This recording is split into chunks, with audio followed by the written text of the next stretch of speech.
would you like to talk about? All right, folks. So we got to get onto the horror side of things. So today we are going to be kicking off our Halloween Havoc. Yes. With a show that debuted in 2023 on Netflix, which I'm kicking myself that we both have not sailed watched right past it. Called Fall of the House of Usher. Yeah.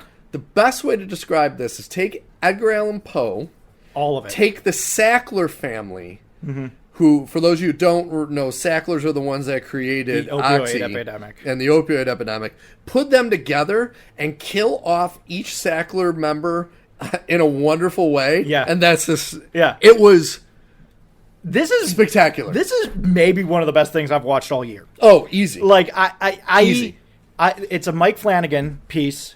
It's one of those shows where I was just absolutely blown away by it as we were watching Mike it. Flanagan. Yeah. Like, he's done a few things I've seen, obviously. He has done some movies that we've talked about together, not necessarily on the show. But he's also done some shows that I love. So he did Dr. Sleep, which we have talked about, and we like that.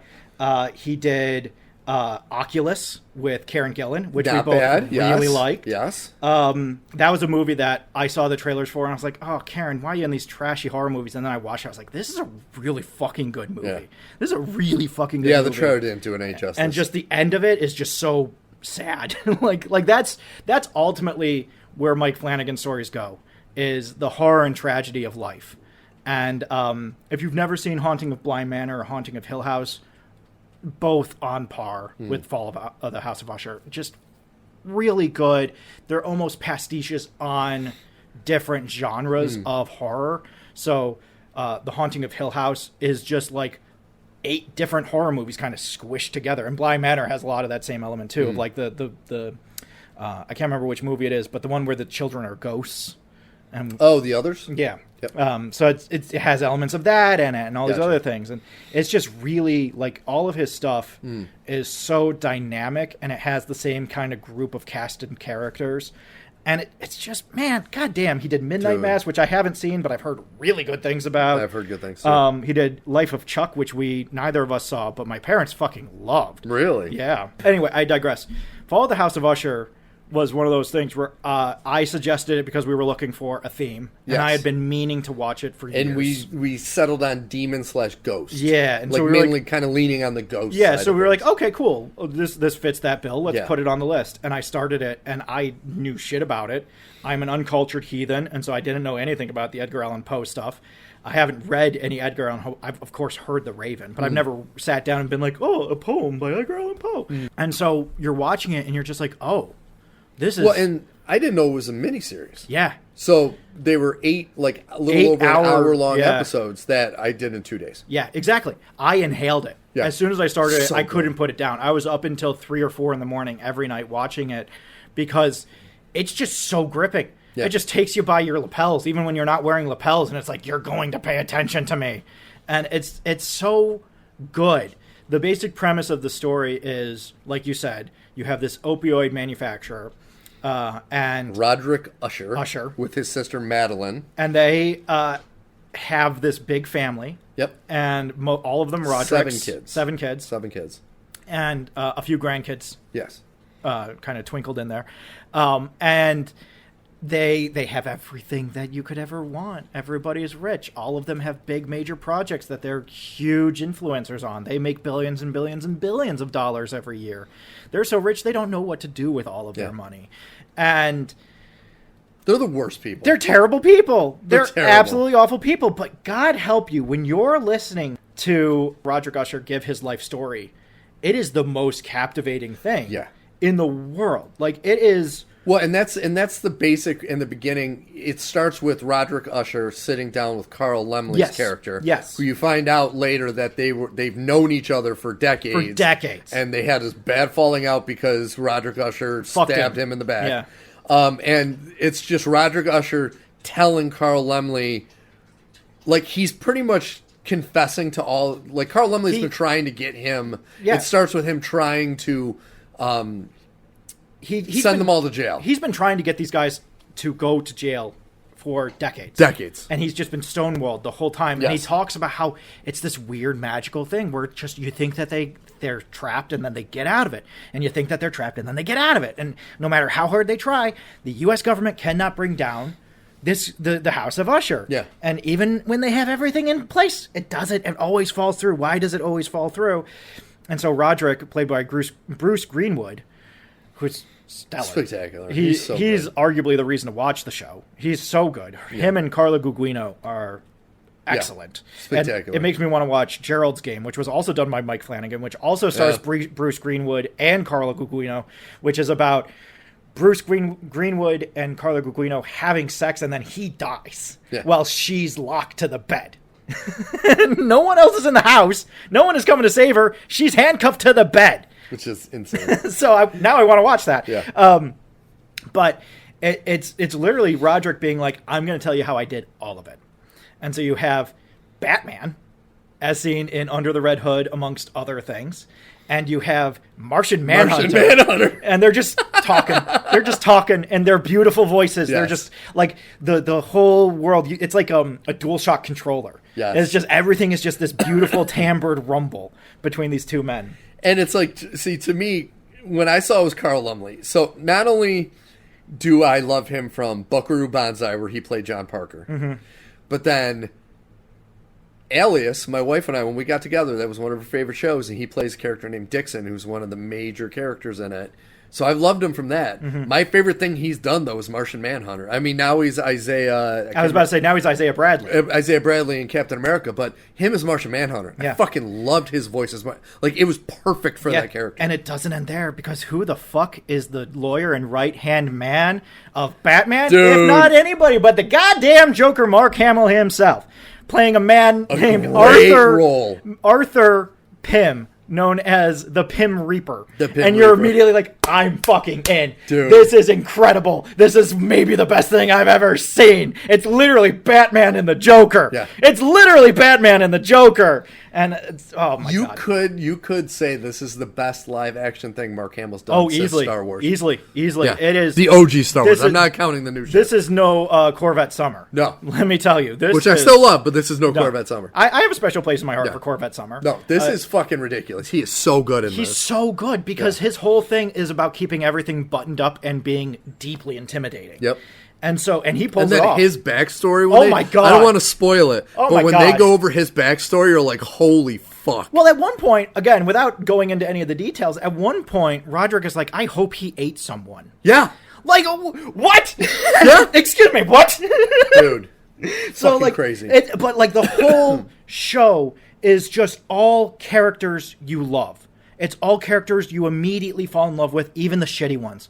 And you know they're all going to die. Yeah. Because the show opens with the headlines of all of their deaths. Yeah. And so you're just waiting for all of these shitheads to die, and you're just watching them run around waiting to die. And I'll be honest, I hated all of them, which you were supposed to. Yeah. Except for Leo. He was the one that was the Leo video is a really game. interesting guy. That was in it, because I was like, I know he's a terrible person, but there's something charming about him. Well, and compared to the other terrible people... Oh, they're horrible. His terribleness was that he did a lot of drugs, and he was very promiscuous with his partner. Yes. He cheated on his partner constantly. But there wasn't... And he killed a cat while he was drunk. There wasn't anything that we see that you're like, oh, Leo's a shitty guy. Well, that's the thing.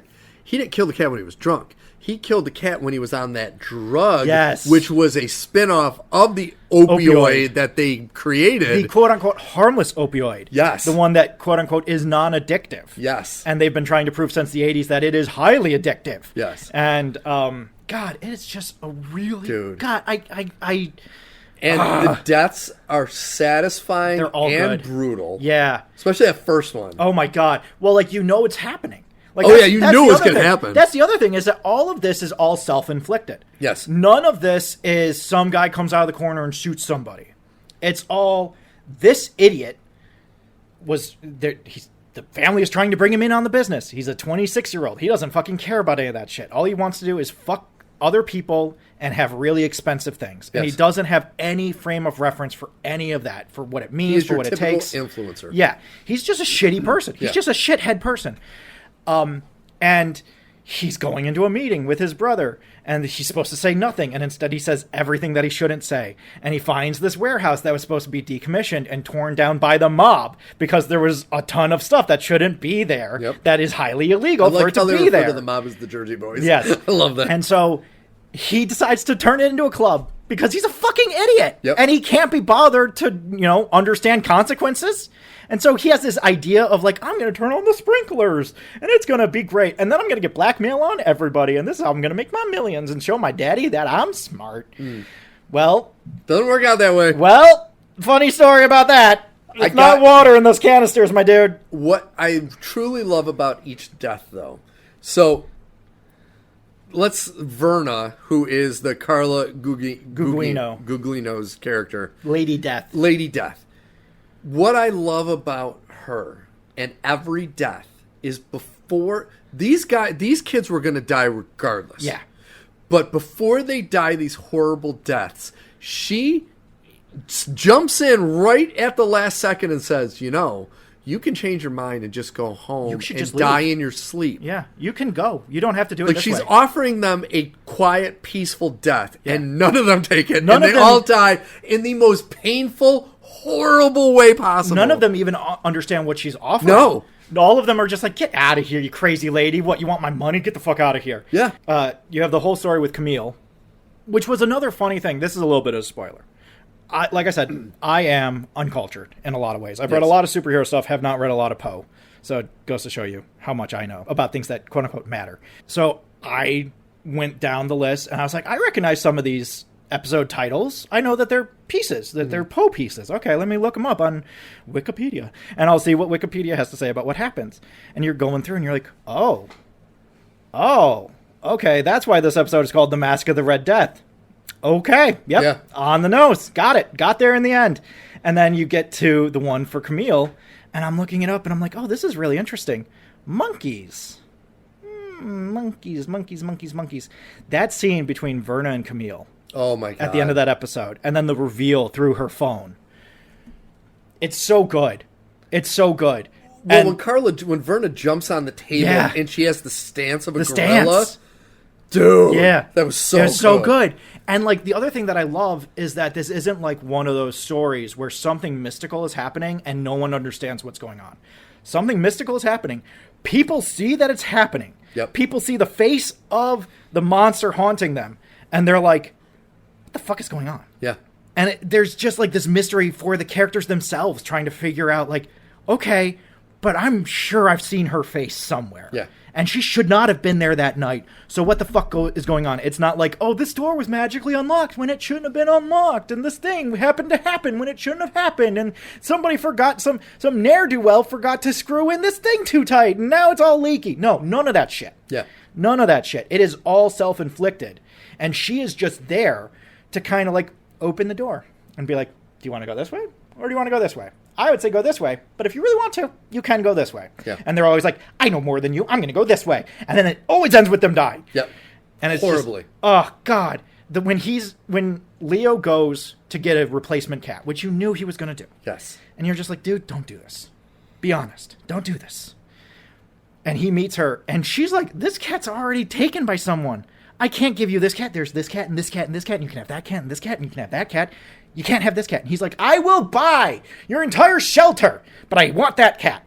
And it's just like, dude, you're fucked, man. Yeah. She told you to take 8 different cats. She tried. And every time. And it's just so good. It never gets old. And because you want bad things to happen to these people, you're like, yeah, don't listen to her, man. Yeah. You're making the right choice. It's good. I want to do a shout out to Willa Fitzgerald, who plays young Madeline. Yes. Oh, my God. When I first watching it, I'm like, I recognize her. She was in the first season of Reacher. Yes. She's opposite Reacher, I guess. Yeah.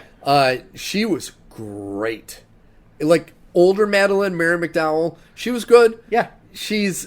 I don't know if it was the character, if it's really her that's had that much plastic surgery, but I wish she hadn't. Like, it looked a little goofy. I'm hoping that's just the character. Uh-huh. But old Madeline, fine. Yeah. Young Madeline, fucking awesome. She is, again, she's one of those people that you can't take your eyes off. No, she's not on even screen. A little bit. Like, a big part of the plot is, so you have kind of these three plot elements. You have Roderick and Carl Lumbly, August, talking. Yes. In the House of Usher, the original House of Usher. And it's Roderick going through all of his things, and then a ghost appears! And he's like, ah! And Carl Lumbly's like, what the fuck are you doing? And he's like, ah! And then they go back to talking. Yeah. And, God, but I love all of those. It's so good. I love all those things. So I love all those things because Roderick will be in the middle of this great speech, and then all of a sudden something happens. Yeah. When Leo shows up as a ghost, and he's like, I was talking! Yes. You don't interrupt me, I was talking! It's like, it was so this is so good, man. This is so good. And then you could keep hearing a noise in the basement, and he's like, oh, it's just Madeline. Oh, it's just Madeline. You're like, the further you get into the show, it's like, it's just Madeline. Yeah, there's something fucked up. Something bad's going on in the basement, man. Something bad's in the basement. And his granddaughter is texting him, and he's like, oh, yeah, it's just my granddaughter. And Carl Lumbly's like, do you want to call her? And Roderick's like, nah, it's fine. Because he already knows. Yeah. Anyway, so you have that whole aspect of the story. You have the flashback of how all the kids die. Yes. And then you have the flashback all the way back to 1979 when all this shit started. And young Madeline and young Roderick are both so good. And Annabelle, his first wife, so good. Dude. When I love this dynamic where Roderick is trying to be a good person who's a poet who keeps on reciting poetry. Yeah.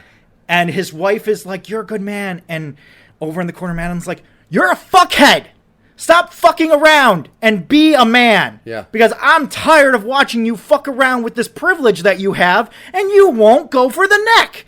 Go for the fucking neck. Dude, that scene in the church when his first wife walks up to him and you're like, is she a ghost? She looks like she could be older. And then she walks by him and the back of her head's blown out. I was like, holy fuck. Yeah. That was insanity. Arguably the worst death that he was attributed to. Oh, yeah. You can tell. It's implied that basically they had two kids together and he used all of his money to rip poison them out against her.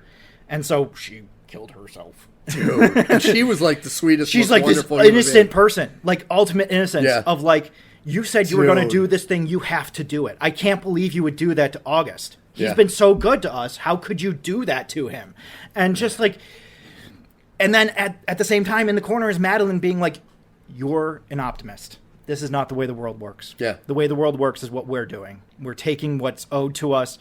This was our company. We are illegitimate children of the founder of this company. It's ours. We're taking it. Yeah. And when you get to the Casca of Amontillado, holy shit. Oh my God. Where Madman Don Draper gets walled up. Holy shit.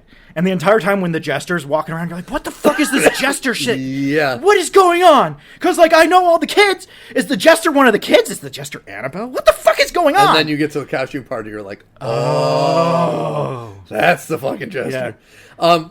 I have to admit, I find this show mainly faultless. I thought about it. I can't think of anything I would have per se changed. Mm-hmm. The only thing that drove me nuts. So Malcolm Goodwin, who also was in Reacher season 1 and was a major player, him and Carl Lumbly are far different in size. Carl Lumbly is like 5 inches taller and much larger than him. Yes. And so to have Goodwin play a younger version of Carl Lumbly, I was like, I don't know about casting. I don't know. No, I also was thrown off by that. That was like, a little... If they didn't tell you who it was, you'd be like, oh, it's a different gay black man. Yeah. No, it's the same gay black man. Yeah, I was like, I don't know about that casting. Yeah. Like, I love Malcolm Goodwin. They're both really good in the show. They're both great. They're both great. But I agree with you in terms of like the dynamics between those two body shapes. You're like, I don't know about that. But God, there's just so many elements to this whole thing that just left me fully gobsmacked. Yeah. Of just like, I don't even know where to go with this. I feel like I just have to start watching it again because it's so good. I don't know what else to do afterwards. It's just such a well-written, well-constructed show. And it has that big feeling of, okay, now I'm going to watch it again and see all the other things that were going on in the background, all the other strings that were being pulled here, there, and there. And just like, especially as you get through it and you just watch the self-destruction really take hold. Because when you meet some of these people, you're like, well, some of them are shitty, but some of them aren't bad. The heart surgeon, I don't love that she's operating on apes. That fucking sucks. And I really don't like what I'm hearing about her after hours, but she seems like a good person. She's just under too much pressure. No, she's a bad person. Terrible person. She's a bad person. And what killed me was the worst of the kids you could probably say is Elliot from E.T. Yeah. Henry Thomas. Yeah. No, when he breaks bad, because I love Verna's whole thing, where she goes up to him and she's like, this didn't have to go this way. Yeah. But then you mutilated your wife. And after that, there really wasn't any going back, was there? That was it. I also love that she tells him, if you hadn't gone with your dad, you would have been a dentist. Yeah. A pretty good dentist. You wouldn't have been amazing and you wouldn't have been famous, but you would have been good and you would have had a good life and you would have had people that loved you. Yeah. Instead, he gets the pit in the pendulum pit, which is awesome. More pendulum than pit. More pendulum pit. But when that starts swinging, oh my God. When that thing starts swinging, you're just like, holy shit, it's on now. It's on now. So I want to throw out one spoiler because I have to talk about this. Every death was satisfying except the granddaughter. That was the most gut-wrenching death. Yeah, as it was supposed to be. And it absolutely was. And it's just weird in this show that everyone that dies, you are so cheering for them to die because they're that bad, that you are so distraught when this person dies. Yeah. It was heart-wrenching. It's terrible. It makes you feel awful because the moment you know it's happening, you're like, there's a moment where you're like, well, but maybe. Yeah. Because the granddaughter is a genuinely good person. And that's the thing, is you could tell Verna does not want to do it. She full on goes to her and is basically like, I hate that I have to do this. But people made deals and they don't seem to understand the ramifications of the deals they've made. Yep. And unfortunately, that includes you. And then she tells her all the beautiful things that happen as a result of the life that she had lived up until that point. And you're just like, oh my God. And then you get the Nevermore, and you're like, oh my God! Jesus Christ! Dude. Ah! And that makes me even more sad for... Okay, so her mother... Yes. Elliot's wife in this, she gets... I'm not going to spoil it. It gets bad. She gets fucked up in a way that's truly bad, and her life is never going to be the same. And again, she, makes one mistake. And Verna goes to her and says, you need to leave. Yeah. Don't be here right now. And, the problem with that is that Maury decides she doesn't need to leave. Yeah. And so I guess that's her real mistake, isn't being in the wrong place. It's not leaving when she was told that she should leave. And her punishment, because she was a good person but didn't listen, was she has to now live with the pain of what happened to her. The losses of everything But now around also her. She doesn't have a daughter. She doesn't have her husband tried to mutilate her, so it doesn't matter with that. But well, it's crazy because Frederick Elliot, he who's also in Hill House, he plays the doting father. He plays Jack Nicholson in Dr. Sleep. Yes, Yep. yes, he does. He's a good actor. He's fucking awesome. Not for nothing. His ponytail sucks. Oh, it's awesome. It's terrible. But it's perfect for his character. Oh yeah, it's exactly what that character needs. It's a douchebag ponytail. I can't grow a top knot, so I'm just going to grow out this really ugly. And the funny thing with that ponytail, when he started doing the coke, he did look like a Miami Vice villain. Yeah. But that was the crazy thing, is that Frederick was always called Froderick. Yeah. Because he was basically supposed to be this clone of Roderick, but he wasn't. He was a fraud clone of Roderick. And when you meet him, you're like, oh, this dope. He's maybe a little naive, maybe dumb. He plays bowling in his kitchen. This guy's weird. But he's not evil. Just wait until poison is put in his brain that his wife was somewhere where she shouldn't be and has a mysterious phone that she shouldn't have. And that just drives him to madness. And it's just like, dude, go back to playing bowling. I think you got to just not do it. That's all. Yeah. And between him and Tamerlan, that whole storyline was also crazy. Yes. Where when Tamerlan really starts going, because Bill is a good guy. Bill seems like a good guy. Yeah. Her husband. He seems fine. He doesn't seem bad or good. He seems fine. He seems like a decent guy. And first off, the whole thing with her watching, she's a reverse cuck. She's like, I want to watch my husband have sex with other women. Dude. That was wild. But it's wild, but then later on in the episodes, there gets to an actual video of it as she's describing what she wants him to, and you're like, holy shit, she went deep. She had plans. It honestly reminded me a lot of that scene in American Psycho when Christian Bale was explaining to the two prostitutes what he wanted them to do to each other. Yeah. That's exactly, she was the Patrick Bateman. Yeah. She doesn't understand physical comfort. Nope. And so she hires prostitutes to have sex with her husband in the way that she wants them to have sex with her husband. Yeah. And it's just weird. It's just a weird dynamic. Dude. And then it fully flies out of control when she kicks Bill out of her life. And you're just like, God, Jesus, wow, this got out of hand so fast. Yeah. So fast. When she throws a microphone into the stands. And hits that poor Juno, the much maligned Juno, who won't be spoken to or of by any of the children in the family. And it's just like, God, there's just so many weird, you guys got too rich and didn't have any strong foothold in reality. The Camille having two assistants, both of whom she has sex with, as part of their contract. Yeah. As part of their contract that they signed. And then through them all having sex together, they fall in love together, and then she fires them because they won't have sex with her anymore. Yeah. It's like, fuck, dude. You guys need to get your foot on reality. Yeah. I don't know how you got this far off base, but you guys are like crazy off base. You don't even know what reality is anymore. You have so much money, you don't even know what reality is. Yeah. Reality is whatever you want it to be, and so it's become this fucked up sociopathic world that fits you perfectly and is absolutely batshit insane to literally everybody else. Yeah. It's a good show. It's a good show. No, this is a surprising show. It was a satisfying show. It is an easy A+ for me. Yeah. Oh, yeah. Absolutely. It's something I will watch again. If they ever release this like on a 4K Blu-ray, I would probably buy it. Yeah. Because I have actually been talking with my wife. Once the Great British Baking Contest is done, we might cancel Netflix for a while because it's so fucking expensive now. And it keeps going up. It keeps going up. That price just keeps going up. Hulu, too. They recently announced that they are going to raise prices again. And it's like, guys, why? It's too fucking much. You guys raise prices 4 times a year. Stop making shitty $300 million fucking movies like Electric State. And then you'd be able to afford. Stop making movies that are supposed to be played in the background of rooms. Yeah. Make good stuff like this, where you have to focus and pay attention. Otherwise, you're like, wait, where did the monkey come from? Yeah. That's weird. When did that happen? I don't remember monkeys. Well, it's because you were nose deep in your phone. You didn't care. Yeah.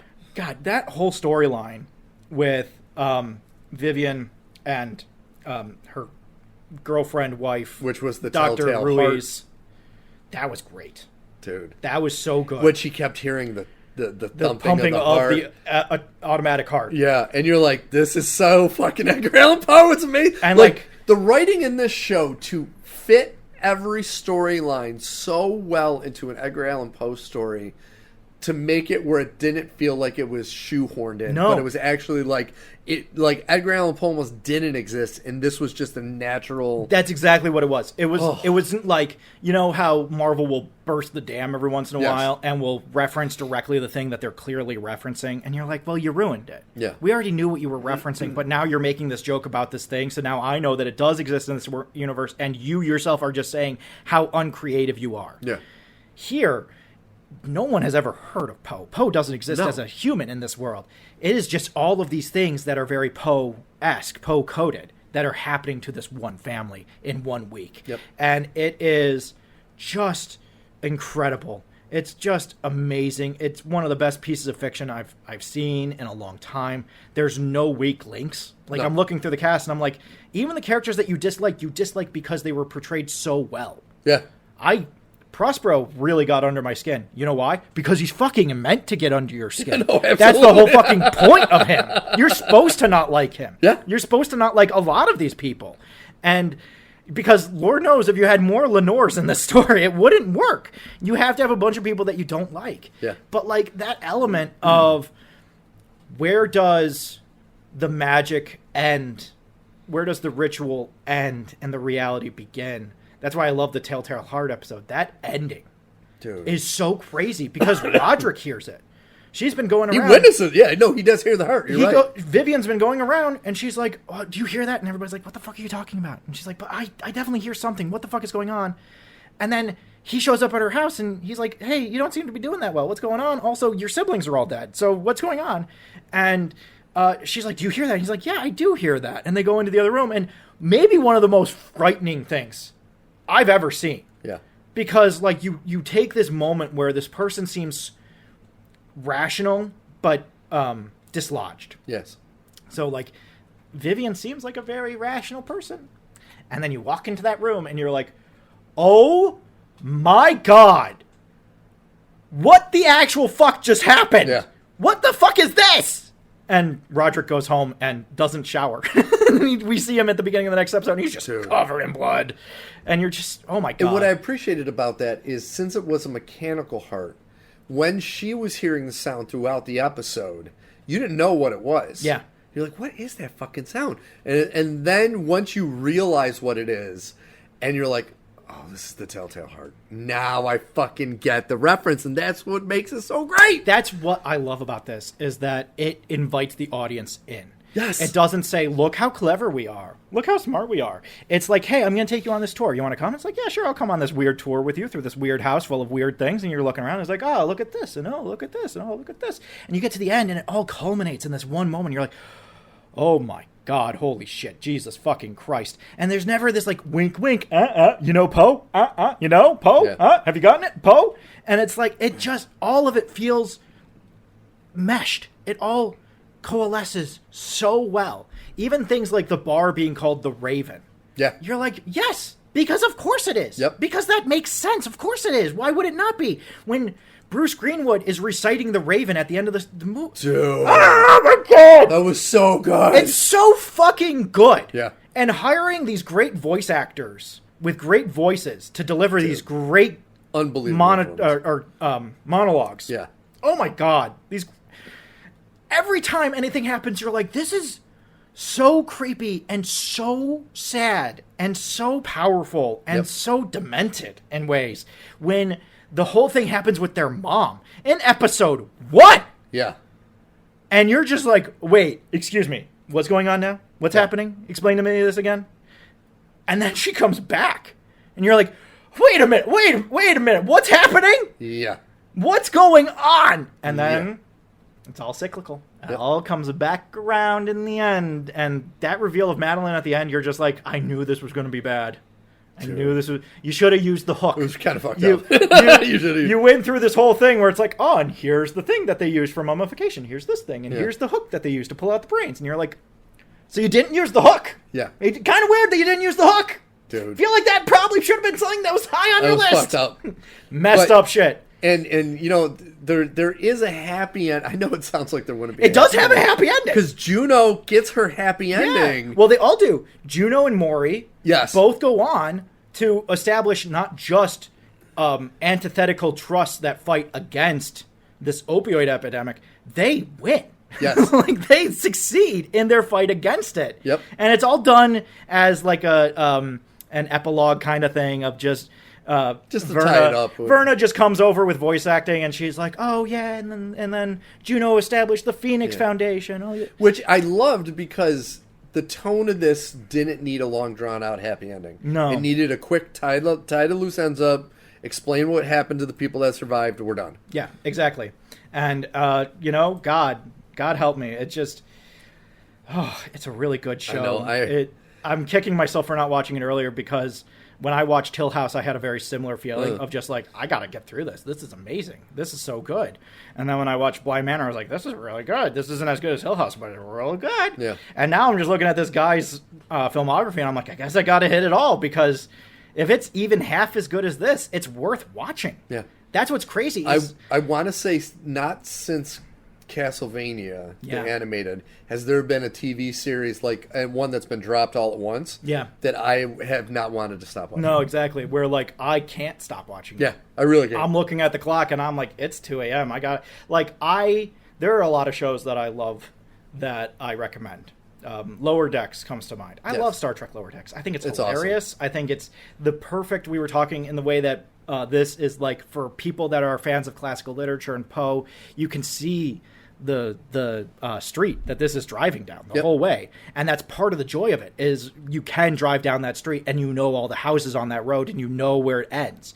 And I love when I get that with Marvel. That was one of the things that I loved about the Fantastic Four is the entire time. You're like, I know where this is going. I know this street. I know where it ends. And I just want to take the drive. I just want to enjoy the drive that has been set out for me. Lower Decks has that, where some of the references are so deep that you have to have almost a degree in Star Trek to understand what they're talking about. God help me if I had the hardest time staying awake during that show. Not because it's boring, not because it's not funny, not because of anything. I don't know what it was. I wish I did, because then I could do something about it. But when I first started watching Lower Decks, I fell asleep every third episode. It was fully involuntary. It wasn't like, oh, I'm bored with this. I'm on my phone. I was tuned in. I would just fall asleep because, I don't know. This show had the opposite effect. Yeah. I could not fall asleep if I wanted to. Like, I had to make myself go to bed. Yeah. Because otherwise I was just going to watch the whole especially because you knew once you got towards the end of the episode, you were going to see something fucked up. Yeah. And so it's like, I gotta watch the end of that. I got to get to the end of this, man. I got to see how this all goes. Dude, I got to say, to start out Halloween Havoc, this is a good way to start it. This was a great way to start Halloween Havoc. If we got more dead bodies in tow, this is, I just think of Monty Python. Bring out your dead. Oh, bring out your dead. Bring out your dead. We'll see you next Thursday. Bring out your dead. Yeah. And it's like, that's kind of Halloween Havoc this year, is just bring out your dead. Bring out your dead. We brought out a lot of dead on this one. That was fucking awesome. God, it's just so good. That moment when we cut back to Leo's apartment and he has destroyed the whole thing with Mjolnir. Yeah. And he has the line where he's like, fuck it, I'll write Hemsworth another letter. Yeah. It's just like, holy shit, this is... You realize he was the one, and I loved... He was the one where you really realized how rich... Like, all the other ones lived opulently. Yeah. He didn't quite live that opulently. He still had a super expensive, like, loft apartment. But just things he said, you realized how fucking much money they had. Yeah. Because he would drop things like the Hemsworth thing, and you're like, oh. They have a lot of He doesn't make video games. He makes video game companies. Yes. He goes around to people that want to make video games, and he gives them money to make video games. Yep. And that's how he got rich. And he's the only one that has, like, groupies. Yeah. In the beginning, there's that group. It's like, oh, my God, I can't believe I slept with Leo Usher. And it's like, don't post this online. Yeah, don't post this online. And, like, the entire family knows that this is a thing where he just fucks influencers and sends them on their way. Yeah. But I just love that moment where he has Verna come to the apartment. And he's like, this fucking cat is driving me crazy, and it keeps bringing me dead animals. And she's like, well, the cat doesn't think you know how to hunt. It's just trying to teach you how to hunt and feed you. And he takes her to the bathtub, and it's full of vermin. Yes. Dead, mutilated vermin. And he's like, teaching me how to hunt? And then everything happens with the cat, and then we cut back, and the tub is spotless. Yeah. It's empty and spotless. It's just like, this is so good. This is so fucking good. This is so fucking good. So good. This is right on the razor's edge of, is it real, is it fake? Yeah. Is it real, is it fake? Is it real, is it fake? Because Verna's real, and then fake things happen, and then fake things happen, and real stuff doesn't happen. You're just like, what's real, what's fake? And the characters themselves are just as much at odds about, like, I don't know what to think anymore, except for Madeline, who from jump is like, I know that woman. I made out with that woman. She has come back to kill us. Yeah. I'm going to put myself in the computer. The only place that's safe. Except it's not. It's not. not even remotely.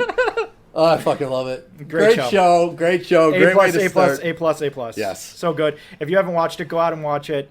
It's perfect Halloween fodder. Yeah. It's spooky but not too scary. There's large patches in between the scary, gory stuff of just like really strong character development. And like I said, the acting is some of the best acting I've seen in anything. It was so bar amazing. none. It's just no one is bad. There's no loose end where you're like, oh, but they didn't do great and they took me out of it every time they showed up. No, everybody is great. I concur. Everybody's great. So go out and watch it. So, folks, that was episode 1 of Halloween Havoc.